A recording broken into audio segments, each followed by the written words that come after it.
সামনে কেন পেশ করলাম? দেখুন, আপনাদের সামনে আজকে নূর ইত্তেহাদুল উম্মাহ মাদ্রাসার উদ্যোগে মাহফিল। নূর ইত্তেহাদুল উম্মাহ মাদ্রাসা সহ বাংলার আনাচে কানাচে পৃথিবীর প্রত্যেকটা স্থানে যেখানেই আল্লাহর কোরআন নবীর হাদিসের শিক্ষার প্রতিষ্ঠান যেখানেই বানানো হবে, আমাদের জন্য ওই কালো বেটে মানুষটার মতো কিছু নজরিয়া আগামীকালের জন্য পাঠানোর একটা সহজ এবং সুন্দর মাধ্যম আমাদের সামনে হাজির হয়ে যায়। ওই কালো মানুষটা আল্লাহর নবীর সাহায্যের জন্য সারাদিন পরিশ্রম করে উপার্জিত সম্পদ থেকে ছোট্ট একটা অংশ ওই কূপের মধ্যে দেওয়ার কারণে আল্লাহ পাক তার আগামীকালের সম্পদ এমন ভাবে কবুল করেছেন, দুনিয়াবাসীদের মাঝে সর্বপ্রথম তাকে জান্নাত দিয়ে দিবেন।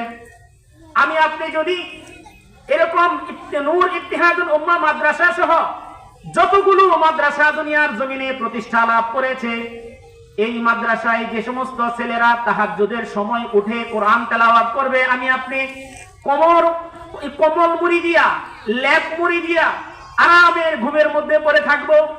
ওই সময়টাই শীতের মধ্যে এই ছেলেগুলো উঠে কোরআন তেলাওয়াত করবে, তাহাজ্জুদের নামাজ পড়বে, দিন শিখবে, তারাই আবার পরবর্তীতে দিন শিখাবে, তারা আবার পরবর্তীতে তাদের পরবর্তীতে এই ধারা কিয়ামত পর্যন্ত চলমান আল্লাহ পাক যতদিন রাখবেন, সেটা কিয়ামত পর্যন্তও থাকতে পারে, 10-20 বছরও রাখতে পারে, যতদিনই থাকুক।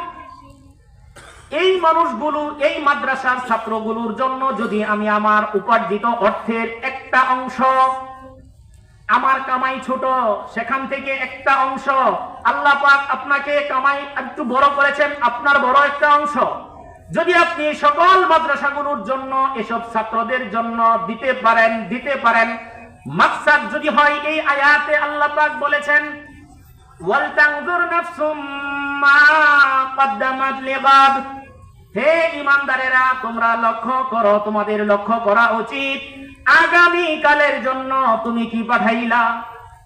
আপনি যদি মসজিদের জন্য ফ্যান কিনে দেন, জায়নামাজ কিনে দিলেন, মসজিদের একটু শীতের কালীন সময়ে একটা কার্পেটের ব্যবস্থা করে দিলেন, এই মাদ্রাসার ছাত্রগুলো কোরআন তেলাওয়াত করবে, তাদের জন্য একটা উন্নত মানের কার্পেটের ব্যবস্থা করে সহযোগিতার হাত বাড়ালেন, আপনার মাকসাদ থাকবে এটা আমি কাউকে দেখানোর জন্য নয়, আমার দেওয়ার মূল মাকসাদ হলো এই সম্পদটা আমি মাদ্রাসার ছাত্রদের জন্য দিলাম, আগামী কালের জন্য আল্লাহ পাক কি পাঠাইছেন দেখার জন্য।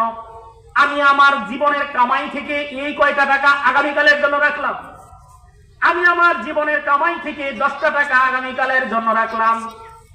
আল্লাহ পাক যদি ওই কালো বেটে মানুষটার একটু সামান্য শ্রম নবীর দ্বীনের জন্য দেওয়ার কারণে আল্লাহর কাছে এত প্রিয় হয়, আপনি যদি আল্লাহর কালামের মুহাব্বতে, বিশ্বনবী রাসূল করিম সাল্লাল্লাহু আলাইহি ওয়াসাল্লামের সুন্নতের মুহাব্বতে আমার আপনার সামান্য অর্জিত সম্পদের ছোট্ট একটা অংশ যদি মাদ্রাসাগুলোর জন্য রেখে দেই, উদ্দেশ্য যদি হয় আল্লাহ পাকের সেই কথা আগামীকালের জন্য রাখলাম, তবে হতে পারে আপনার আমার এই ছোট্ট একটা দান যদি আল্লাহর কাছে পছন্দ হয়, তবে হয়তো বা এই পছন্দের কারণে আল্লাহ আমাকে মাফ করে দিতে পারেন। আমরা তো এত বড় তওবাকারীও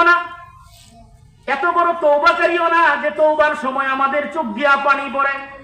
আমরা তো এত বড় ঈমানওয়ালাও না যে ঈমানের কারণে আমরা নিজে থেকে বলতে পারি যে আমরা আল্লাহর প্রিয় হয়ে গেছি। নবীজি বলেন আত-তাইবু মিনাজ যামবি কামান লা যামবা লাহু, কোন ব্যক্তি যদি তওবা করে তার পূর্ব জীবনের গুনাহ থেকে খাস দিলে যদি তওবা করতে পারে, নবীজি বলেন আল্লাহ তাআলা আমাকে জানাইছেন এই মানুষটা যেন একদম গুনাহমুক্ত হয়ে গেল। এমন গুনাহওয়ালা, এমন তওবাকারীও তো আমরা না।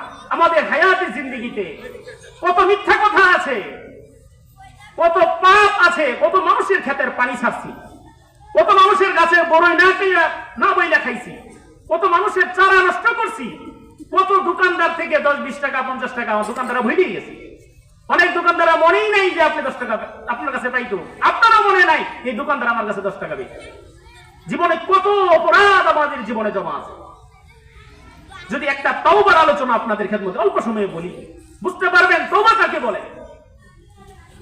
নবীজি সাল্লাল্লাহু আলাইহি সাল্লাম মসজিদে নববীতে বসা,